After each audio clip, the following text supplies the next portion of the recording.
In John 7:27, the verse implies that Jesus' origins were known to those who knew his family in Nazareth, contrasting with some Jewish expectations that the Messiah would appear from an unknown origin. This suggests that Jesus' apparent common upbringing didn't align with the popular belief of a hidden or mysterious Messiah. Have you ever wondered about identity and expectations?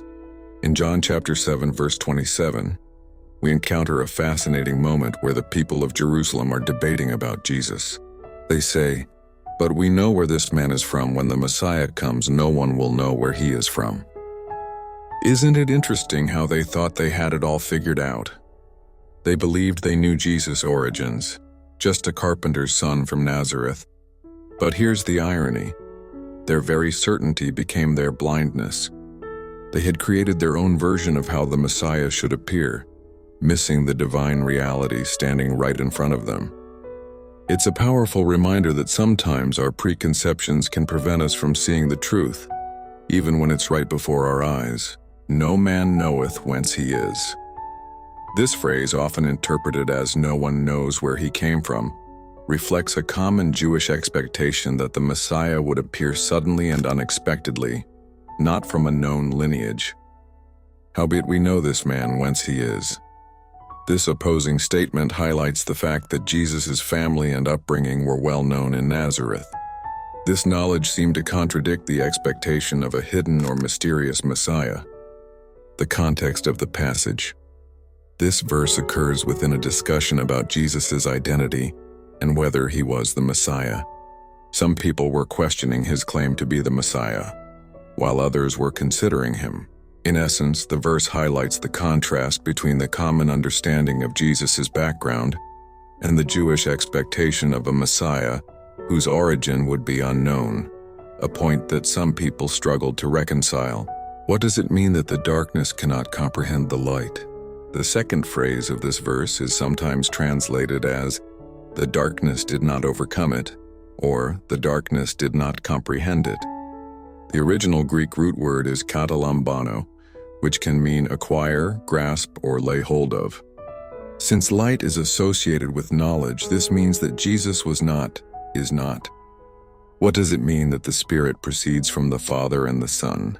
The phrase, "the Spirit proceeds from the Father and the Son," describes the relationship between the three persons of the Trinity, Father, Son, and Holy Spirit.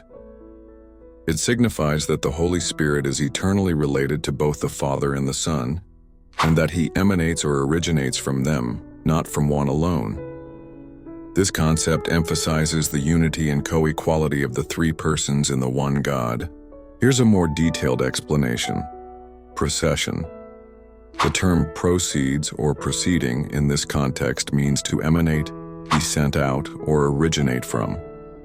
It describes the relationship of the Holy Spirit to the other two persons of the Trinity. Eternal origin.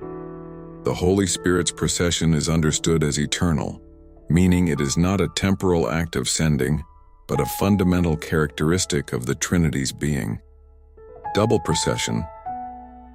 The idea that the Spirit proceeds from both the Father and the Son is also known as double procession, which is a key point of theological discussion, particularly between Western and Eastern Christian traditions.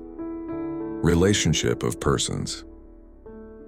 This concept highlights that the Father is the source of the Son's being and the Holy Spirit's procession, while the Son also participates in the sending of the Holy Spirit. Co-equality and unity. The Trinity is one God in three persons, each of whom is co-equal in essence and eternally related to the others. The Spirit's procession is a way of expressing this interconnectedness. What does it mean they shall take up serpents? For the disciples, it meant they were divinely guarded by the power of God. This divine protection was so powerful that even if they were to be bitten by a deadly snake or a highly venomous scorpion, it would have no effect on them. Apparently, they were known to pick up snakes and to drink their venom, as proof that they were able to work miracles. Where does a Christian soul go after death?